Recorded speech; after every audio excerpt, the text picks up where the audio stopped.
There is a scent to decay. It is a slow, quiet process, usually hidden beneath the earth or washed away by the tides. We are accustomed to the world cleaning up after itself. But sometimes the earth cannot contain the rot. Sometimes the ruin rises to the surface, chokes the air, and demands to be acknowledged. In the long, sweltering summer of 1858, the greatest city on earth simply stopped breathing.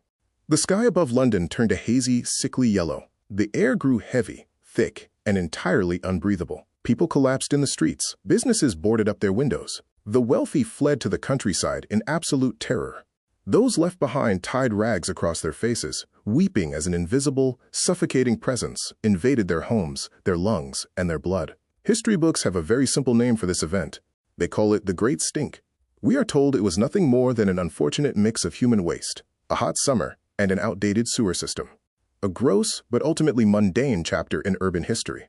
But when you look past the standard explanations, when you dig into the archives and read the forgotten testimonies of the people who were actually there, a different, far more terrifying picture begins to emerge. London in the mid-19th century was the undisputed capital of the world. It was a sprawling, mechanical beast of an empire, fueled by coal, industry, and the relentless labor of millions. At the heart of this machine was the River Thames. For centuries, the river had been the lifeblood of the city, bringing trade and wealth from across the globe. But by 1858, the river had become something else entirely. It had become a slow-moving, bubbling trench of black sludge. The central mystery we must explore is not whether the Thames was polluted. We know it was. The mystery is how an entire city, equipped with the finest scientific minds of the era, was nearly brought to its knees in a matter of weeks by an event that, officially, was entirely predictable. The official story asks us to believe that the Great Stink was merely a tipping point of bad hygiene. But what if it was something else? What if the official narrative was constructed to hide a catastrophe of a completely different nature?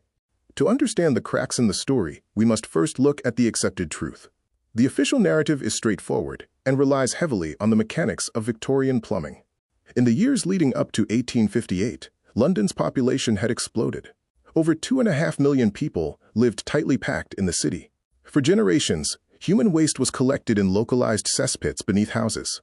But with the invention and sudden popularity of the flushing water closet, these pits overflowed. To solve this, the city mandated that all household waste be flushed directly into the municipal street sewers. These street sewers were never designed for human waste.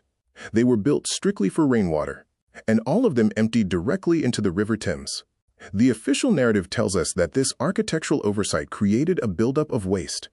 Then came July of 1858. The weather records show an unprecedented heat wave. Temperatures soared into the 90s. The sun beat down on the stagnant, shallow water of the Thames, essentially cooking the raw sewage. The resulting smell was so catastrophic that it paralyzed the government. Members of Parliament, housed in the newly built Palace of Westminster right on the riverbank, were seen fleeing the committee rooms with handkerchiefs pressed to their faces. The official story states that they ordered the windows to be draped with curtains soaked in chloride of lime to mask the odor. When that failed, the government, driven by sheer desperation and the fear of miasma, the belief that foul air carried lethal diseases like cholera, passed a massive funding bill in a record-breaking 18 days. This bill funded the brilliant engineer Joseph Bazalgette to build a modern sewer system, thereby saving the city. It is a neat, tidy story of problem, crisis, and triumphant resolution. But beneath this polished historical surface, discrepancies begin to bleed through. The first major crack in the official story appears when we examine the precise timeline and the specific nature of the event. The narrative claims the smell was merely an accumulation of sewage, yet London had been dumping raw sewage into the Thames for over a decade. Previous summers had also been remarkably hot. In 1855, 3 years prior, the river was already famously described by scientist Michael Faraday as an opaque, pale brown fluid. So why did the summer of 1858 suddenly produce an atmosphere so toxic that it was recorded as physically blinding? We must look closely at the language used by the witnesses. The historical archives hold diaries and letters from rivermen, lightermen, and dockworkers, the people whose entire lives were spent on the water. When these men described the Great Stink, they rarely used the word sewage. Instead, they described the water as burning. They documented a strange, unnatural heat radiating from the surface of the river, independent of the sun. They spoke of the water bubbling with thick, colored gases. Human waste decays and releases methane and hydrogen sulfide. It smells terrible, certainly, but it does not strip the paint from the hulls of ships in a matter of hours. It does not cause the brass fittings on dockside buildings to tarnish and blacken overnight. Yet, localized records from the wharves in the summer of 1858 document exactly these phenomena. Something highly corrosive was evaporating from the river. This leads us to transition from neutral observation to active investigation. If the river was emitting corrosive paint-stripping gas, we are no longer talking about a simple crisis of human waste. We are talking about a massive, unrecorded chemical event. And if there was a chemical event severe enough to shut down the capital of the British Empire, why is there no official record of it? Digging deeper, we have to follow the geography of the river. The Thames was not just a toilet. It was the ultimate dumping ground for the unregulated, exploding industrial sector of the Victorian era. The banks of the river, particularly in the east, were lined with slaughterhouses and bone boilers, yes, but also with the very first, highly experimental chemical plants of the modern age. These factories were producing early synthetic dyes, industrial bleaches, and massive quantities of sulfuric acid. In the 1850s, there were absolutely no environmental regulations. Whatever was left over from these volatile industrial processes was quietly piped directly into the Thames under the cover of darkness. The river was a chaotic, unregulated laboratory of chemical runoff. Now, consider the heat wave of 1858. The official story says the heat cooked the sewage. But from an investigative standpoint, the heat did something much more dangerous. The extreme temperatures severely lowered the water level of the river. The Thames became incredibly shallow and stagnant.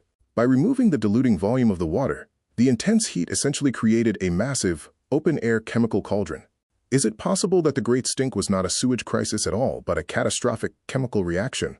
When we look at forgotten medical logs from the riverside hospitals during that July, the symptoms of the patients tell a chilling story. The government and the press were terrified of cholera, which they believed was spread by the bad air. But many of the patients admitted to hospitals in the Docklands that summer did not exhibit the standard symptoms of cholera. Instead, harbor workers and scavengers known as mudlarks were collapsing with chemical burns in their throats. They suffered from acute blistering of the lungs and eyes. These are not symptoms of a waterborne bacteria. These are the textbook symptoms of exposure to vaporized industrial acid and toxic gas. The people of London were not just smelling something terrible. They were being poisoned. This brings us to the alternate theories, the hidden patterns that the official narrative so carefully obscures. If the Thames had essentially become a toxic chemical weapon, why did the government insist so forcefully on the sewage narrative? Let us consider the first possibility, the industrial cover-up. The men who owned these chemical works and factories were some of the wealthiest, most influential figures in the British Empire. They were closely tied to the very politicians sitting in the Palace of Westminster. If it became public knowledge that their unregulated chemical dumping had created a lethal, airborne toxic event that was killing Londoners, the public backlash would have been catastrophic. Their factories would have been shuttered, their fortunes would have been seized, framing the disaster strictly as a problem of human waste. A problem caused by the common people themselves and their new flushing toilets was the perfect deflection. It shifted the blame from the industrial elites to the general population. It turned a devastating corporate crime into a simple matter of civic hygiene. But there is a second, even more unsettling theory. A theory that suggests the crisis was not just covered up, but actively utilized. For years, engineers like Joseph Bazalgette had been begging the government to fund a modern sewer system. Everyone in power knew London was drowning in its own filth, and they knew it was unsustainable. But the proposed sewer network was unimaginably expensive. It was a project that would require tearing up almost every street in the city, costing millions of pounds. The taxpayers refused to fund it, and Parliament, notorious for its endless debates and penny-pinching, refused to authorize the spending. The project was completely stalled. Then came the summer of 1858. The stink was terrible, yes. But was it truly bad enough to force a stubbornly divided Parliament to pass the most expensive public works bill in history in a mere 18 days? Bureaucracy does not move that fast unless there is a profound, terrifying motive. What if the truth is that key figures in the government and the engineering sector understood exactly what was brewing in the river?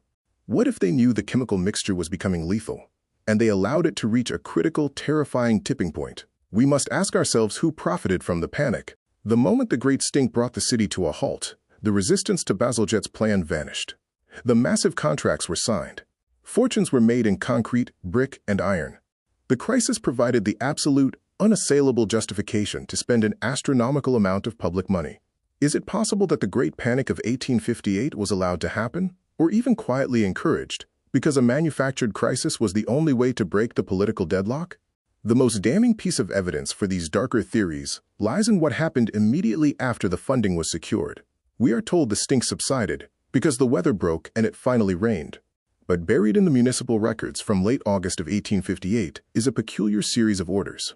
Before Bazalgette's massive brick sewers could even be started, local authorities suddenly and aggressively began pouring hundreds of tons of lime, chalk, and carbolic acid directly into the Thames. Officially, this was to deodorize the human waste. But chemically, adding massive amounts of chalk and lime is the exact procedure used to neutralize an industrial acid spill. Were they truly deodorizing sewage? Or were they desperately scrambling to neutralize a toxic chemical reaction before it killed members of parliament? The sheer volume of the neutralizing agents poured into the water far exceeded what would be necessary for simple organic waste.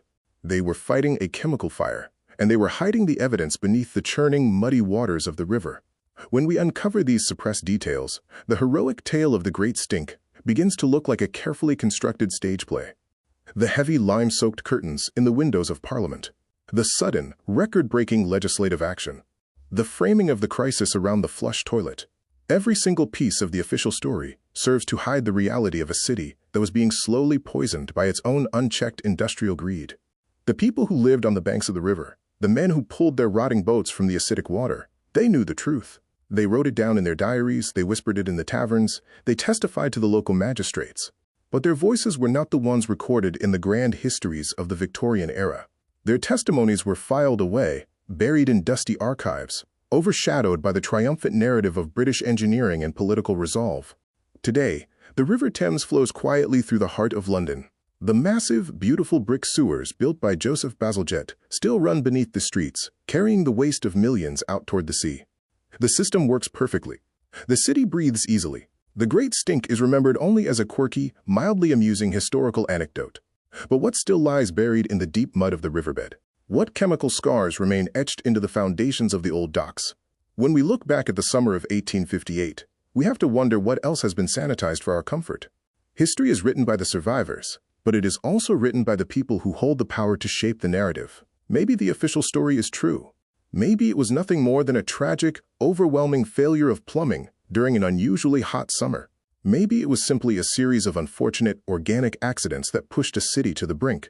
Or maybe the people who lived through it, the people who gasped for air and watched the river boil, saw something we no longer recognize. Maybe they witnessed the true cost of progress, a lethal secret hidden in plain sight, washed away by the very people who created it. We are left to look at the dark, moving water of the Thames and wonder, what else are they waiting for the tide to wash away?